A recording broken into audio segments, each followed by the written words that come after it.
Here's what entrepreneurs get wrong the most. They assume that just because these huge companies right here exist, that there's no opportunity for them to create individualized software for the tens of thousands of industries that exist. Specifically, software to manage your customers. CRM, customer relationship management software. Today, I'm going to use AI to build a niche CRM software with AI because I don't know how to code, and I'm going to stress test 3 different AI tools against each other to see which one is best. And then I'm going to show you how to find paying customers so you can get that sweet, sweet recurring subscription revenue. So let's dive in. But first, how to know which industry to build software for? Well, I'm going to use Claude to answer that question for me. Here's my prompt. I want to build a CRM for a very niche local or home service business industry. What are 10 niches in this category that are growing like crazy, backed by hard data? And I'm going to use their 4.5 model because it is incredible. Now, why am I asking this? Why not just build a CRM for pressure washers or landscapers? Because I want to ride a tidal wave. I want my life to be easier. And you do too, which is why you're watching this video. So if I launch this CRM in a shrinking home service category, like epoxy flooring, I can still be successful. It's just going to be harder. Now, it looks like it's doing research on the pool service industry, which would make sense to me because everyone and their brother got a pool during and right after COVID. So now those pools need to be serviced. Okay, the top 4 industries. EV charger installation. I don't really like that one because I think it's going to be highly concentrated. There's going to be a handful of businesses that do the bulk of this work. And I want an industry that's highly fragmented with a lot of solo operators. Number 2 is pool service and maintenance. Really like that. It's growing at 12% a year. 3, solar panel cleaning. Also love that industry. And number 4, water damage restoration. My gut tells me pool service. I don't know why. I'm going to go with that. Okay, now that we have an industry, I'm going to prompt Claude again in a new window and say this. Here's my prompt. I want to build a dead simple but super niche CRM for independent pool service business operators. Now remember, CRM, customer relationship management. It shouldn't have too many fields for customer data, but it should have enough. And it should be clear to an operator in this industry that this software is for their industry and not something generic like HubSpot. Sorry, HubSpot, but they are so freaking expensive and way too complex for 98% of business owners. And then I added, I have no coding experience. Please code this web app and show me the UI ASAP, user interface, what it looks like. And go. All right, now let's copy and paste this prompt across both Replit and ChatGPT and see how they compare. Okay, same prompt at ChatGPT, same prompt at Replit. All right, let's go ahead and start a timer and see which one of them is fastest, because we're judging the quality and the speed here. All right, Claude did not disappoint. That took about 117 seconds, which is less than 2 minutes. It made Pool Pro CRM built for pool service professionals. I've got kind of like a fake dashboard showing how many active pools, aka customers I have, weekly revenue, monthly projected, and today's stops. I can search by name or address. I like that it filled in some dummy data for me. I search for John and I get Johnson family. You've got tags here. Monday, weekly. So it looks like this first tag shows me what day I'm supposed to service them. That's cool. Didn't tell it to do that. The second tag shows me how often I service them, weekly, bi-weekly, 3 times weekly. And the third tag shows me how much I charge per visit. And then over here on the right, you've got different colors, red, yellow, green, active, paused, and I assume red would be churned or canceled. I can filter up here just by clicking the day of the week. So basically every day I can wake up, open my app or my web app, click on the day of the week I'm on, or I can just code it to show me the day of the week that it's on, because of course the app can know what day it is. And I can just see what's my to-do list today. And then up here on the top right, I click add pool. Let's do Kerner family at 123 Maple. Looks like none of these fields are required, which I appreciate. Ooh, it has different types of pools, 6 different types: gunite, fiberglass, vinyl, above ground commercial, spa/hot tub. Because maybe I'm only servicing a hot tub. Pool size in gallons, service day, frequency. So I love that Claude Code just knew what I would need to put in here, right? I didn't have to say, all right, make a field for pool size, for pool type, service day, frequency. Yeah, it just knew. Gate code even? That's awesome. Rate per visit. Cool. Let's do $94 per visit. Let's do on call. Let's see what that happens there. We service them on Thursdays. It's an above ground pool because I did go to school in Alabama, so that works. Equipment, we'll put heater. Service notes, mean dog. So let's see if my revenue automatically updates. It's $94 per visit. and add pool to roster. Cool. Went from 4 to 5 active pools. Monthly projected, that didn't change because I set it for on-call, not recurring. If I go in here, click on the Kerner family, log service. Now, one thing that it doesn't have yet is these records are not editable once I add them. So I'm just going to ask Claude to fix that. Make these records editable after I add a new customer. Let's hit the timer. All right, Claude finished super fast. Let's check on Replit. Okay, Replit, what have you been doing? It made a plan for me. Now, I'm not a big fan of planning. I just want to do stuff. So here's a 7 bullet point plan. Yeah, build the entire app. It's quoting 20 minutes. Claude was done in under 2, but maybe this is going to be a better app. Start building. And we'll check on ChatGPT. What do we got? Thought for 49 seconds. Here's a first pass. Okay, it gave me the code for the app, but I don't know what any of that means. I'm going to say, show me what it looks like Claude Code does. You always want to make the apps jealous of each other or competitive with each other. I promise you it works. Okay, it looks like ChatGPT is working on my request. Replit is still building. Okay, that took about another 2 minutes, and now this should be editable. Let's see if it actually works. So how to edit, click on any pool, click the edit button in the detailed panel header. So I'm going to click on one. There it is right there, edit. Awesome. And I'm going to say, instead of rate per visit, I'm going to add a 0 and say 1,500. And then let's see if my monthly projected changes. It should change by a lot because right now it's 3,300 total per month across all customers. So save changes. Boom. $9,100 a month is my MRR after editing that field. So very cool. I love how you can filter by day or just look at all the days at once. Like this, I don't know what I would like.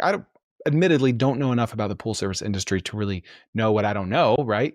But this seems awesome. Now I just need to add a Stripe integration, which Claude Code can do. I did it with another app, and I just need to start selling this thing. Okay, checking in on Replit. It's been 4.5 minutes, still building. Checking in on ChatGPT. We can click preview here. Okay, there it is. There it is. All right. I like the gradient, the color from, blue to green. That's cool. The tagging mechanism looks similar. You got a drop down from like 2008. I don't know. This looks ugly. It didn't show me the preview right off the bat. I had to ask for it, and I had to scroll up here to see, well, maybe I'm just an idiot. There'd be a preview button the first time and I just didn't see it, but nope, I scrolled all the way to top. It's not there. So clearly ChatGPT is not catering to the non-technical founder, the non-coder like myself, right? I don't know what to do with this. I don't know what this code means. I just want to see the preview. So including the second prompt, ChatGPT was pretty fast. It took about 4 minutes in total, whereas Replit's at 4 minutes and it's still going. But Claude's was almost perfect within 2 minutes. And the user interface of Claude Code was much better, whereas ChatGPT, it's just kind of ugly. Checking in on Replit, it's now been 6.5 minutes. It said 20 in its defense. So what I'm going to need to see from Replit is something a lot better than what Claude Code spit out. While I wait for this, I'm going to ask Google how many pool service operators are in the US. 79,000 pool service businesses. It is a growing and highly fragmented market with no dominant player. Now, could you charge $100 a month for this software? Yeah, but let's be extra conservative and say $20 a month. Now, can I find a way to get 1,000 of these 79,000 businesses to pay me $20 a month? If so, then I have 1.5% of the market and I'm making $20,000 a month. Not freaking bad. Hey, let's make it $100 software and it's $100,000 a month. Our conversion rate goes down because it's more expensive, but our profit goes way, way up. Easy? No. Simple? Yes. Is there a path to find those customers? Absolutely. I'm about to show you. All right. So Replit has been going for 16 minutes. Didn't quite get to 20, but 8 times longer than Claude Code and about 4 times longer than ChatGPT. And this is what it came up with. Not bad. It looks very similar to Claude Code, but it took a lot longer to get there. New service visit. I don't like that it doesn't have the tagging. I guess it's got some tagging here, but a different type of tagging. I have to think that the type of vacuuming or the type of service that you're doing is not as important or as relevant to show before clicking into the lead. This just looks a little more outdated with your sidebar along the left, black and white, but it definitely solidly comes in second place when it comes to the user interface. And it's still building. You can see here on the left, it's done enough to show me what it looks like, but it's not done. So all in all, how I would rank them is ChatGPT third, dead last. I think ChatGPT is like a consumer app first. It's not meant for coding. It's meant for being like a thought partner, which is great for that. I use it for that all the time. Replit is in second place because at the end of the day, if the product works, it doesn't really matter if it takes 2 minutes or 16, but I didn't like how it looked either. So it took a lot longer and it didn't look as good. It didn't seem to be as functional. And number one clearly was Claude Code. It took under 2 minutes. It looked great. I needed one follow-up prompt to make the fields editable, but that's a win for me. All right, now the magic question, how can we actually find paying customers, especially if we don't know how to build Facebook or Google ads, we just know how to Google stuff? Well, all right, we're gonna go over to Facebook, the old standby. We're gonna go to groups. We're gonna type in pool service. And I know, don't just think like, oh, you're showing us Facebook groups. I already know about that. No, I'm going to walk you through how I look at it and what my strategy would be. All I did was type in pool service. I'm going to filter by groups near me. It helps because if you're able to honestly say like, hey, I'm here in the area, then you'll have more credibility and legitimacy, but there won't be as many groups to pick from. So I'm usually going to look for the private groups because those are usually more moderated. They have less spam. Swimming pool repair and services, 17,000 members. And don't be like immediately turned on by big numbers because there's often a correlation between a big Facebook group and a low quality Facebook group. Oftentimes, smaller is better because it's easier for the managers to wrap their arms around it. We're going to look at Texas Pool Pros because I'm in Texas. Then let's look at some public groups just so we can see if they are high quality. Okay, so we're going to look around. This guy posted an hour ago. He already has 2 comments. This guy posted yesterday. They have 8 comments. This looks pretty solid, even though it's a public group. I think the downside to this group is it's mostly homeowners and not operators. Texas Pool Pros. Looks like a company called Elite Chlorine is the admin, which makes sense. You must be a pool service industry professional. Awesome. So what I would do is I would join one of these and I would just start asking around for feedback. Hey, I built this software. If you guys had the perfect CRM for your business, like what would it have? What would it do? And you're just like, you're getting real feedback. You're actually implementing the feedback. And then when it comes time for you to launch, which hopefully is very soon, you can go back to all the people that commented or liked or helped you out and DM them and say, hey, thank you for helping me. Would you like to use this for free? I just want good feedback. I want referrals. I want case studies. I want reviews. And that's your ticket right there. Then after a while, A, see if they'll pay for it. B, see if you can get a review. C, see if you can get a referral because they probably know other pool service business owners as well. Okay, this group over here, 12,000 people, very spammy, no engagement on any of these posts. So I would skip that. This group over here, no new posts today, 14 in the last month. So it might be well moderated, but it's not very active. If it's not active, it means your post is going to stand out like a sore thumb, often in a bad way. To me, it looks like Texas Pool Pros is the winner. It is private, so I can't see it just yet, but they have 3 new posts a day. It's created 6 years ago. It looks to be pretty well moderated. Another thing you can do is go to Gummy Search, and Gummy Search will pull data from Reddit to tell you what features a piece of software should have or what features pool service business owners are craving. Gummy Search is basically like an AI for Reddit. It aggregates and organizes all of their data so you can find the pain points. Reddit can be a goldmine, I'm telling you. Another thing I would do is I would use Claude's deep research. You just go here, you click the filter button, then you click the research toggle and prompt it something like, hey, I need to know what pain points that pool service businesses have with their software. What do they hate? What do they love? What are the can't live withouts? What are the big players in the industry? And you can use that data to build a better product.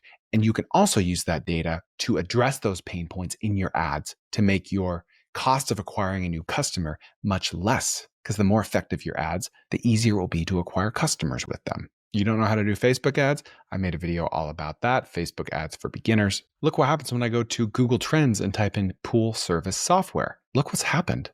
That's crazy. Just this year in 2025, we're at the end of 2025 here, it started spiking. It's going up like crazy. So this industry clearly is booming. Another way to find customers here is to cold email them. Use something like Outscraper to scrape every single pool service business in your area. You don't need any coding experience. You just need a few clicks. You can text them, you can call them, you can email them and say, hey, I built a free software just for pool service operators. Do you want to use it? 90 days free or 100% free, and then get them to pay later, or 100% free until you get your first 5 customers. All of your customers are on the internet. Scrape them and do outreach to them. Scrape all 79,000, upload them to your Facebook ad campaign as a custom audience. And then Facebook will show ads, your ad for your software only to those pool service owners. It's magical. I hope this helped. Please check out Claude Code at the link in the description, and we'll see you next time on the Kerner Office.